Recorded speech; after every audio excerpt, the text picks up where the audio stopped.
आने वाले चंद सालों के बाद मुसलमानों की सरकार होगी और हिंदुओं को यहाँ से निकाल दिया जाएगा। आप मुसलमानों को क्या सबको हिंदू बनाना चाहते हैं? गाय के नाम पे मार देना मुसलमानों को।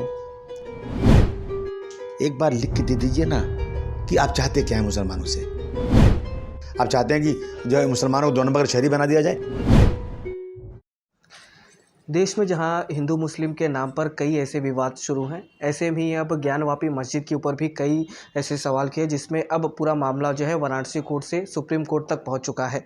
लेकिन अब जो है कहीं ना कहीं केस की सुनवाई चल रही है। हमारे साथ अबू आजमी जी हैं। सर, जिस तरीके से बताया जा रहा है ज्ञानवापी मस्जिद में शिवलिंग है, इस पूरे मामले को आप किस तरह से देखते हैं और आपकी क्या राय है? देखिए, ये सिर्फ और सिर्फ मुसलमानों को बदनाम करने की साजिश है। 1947 में जब देश आज़ाद हुआ तो मुसलमान पाकिस्तान जा रहा था, लेकिन इस देश के जो नेता थे, चाहे गांधी जी रहे हों, जवाहरलाल नेहरू रहे हों, मौलाना अबुल कलाम आज़ाद रहे हों, भीमराव अम्बेडकर साहब रहे हों, इन लोगों ने कहा कि मुसलमानों, इस मुल्क को छोड़कर मत जाओ, तुम्हें इस मुल्क में पूरी की पूरी सिक्योरिटी मिलेगी, संविधान बनेगा जो हिंदू और मुसलमान सबके लिए एक होगा, कहीं फ़र्क नहीं होगा। तो मुसलमान पाकिस्तान मुर्दाबाद और हिंदुस्तान जिंदाबाद बोल के जितने मुसलमान पाकिस्तान गए थे ना, उससे ज़्यादा मुसलमान हिंदुस्तान में रहा। लेकिन एक जमात है RSS, जो 1925 से संघर्ष कर रही है इस देश को हिंदू राष्ट्र बनाने के लिए। इस देश में कोई और धर्म का आदमी रहेगा तो 2 नंबर का शहरी होना चाहिए। आज़ादी के बाद इन्होंने आज़ादी के बाद देश को आज़ाद नहीं माना। इन्होंने ये अपने ऑफिस पे भारतवर्ष का झंडा नहीं लहराते थे। ये आज पावर में आ गए हैं और इन्होंने पिछले बहुत ज़माने से ये मुसलमानों के पीछे लगे हुए हैं। जैसे बाबरी मस्जिद का मसला लिया गया और बाबरी मस्जिद की जगह पर मंदिर थी, प्रूव ही नहीं हुआ, लेकिन इनका अहंकार, और जब से मोदी जी आए हैं ना, कानून, कोर्ट कचहरी सब इनके अंडर में आ गया।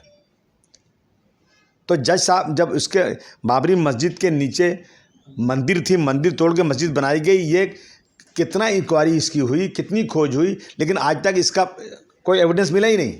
जैसा आप कहते हैं कि हमारे पास कोई एविडेंस नहीं है कि मंदिर तोड़ के मस्जिद बनाई गई, मस्जिद तोड़ी गई, इसका भी क्रिमिनल एक्टिविटी है, ये जैसा आप कह रहे हैं। लेकिन मेजॉरिटी चाहती है देश की, इसलिए यहाँ पर मंदिर बनना चाहिए।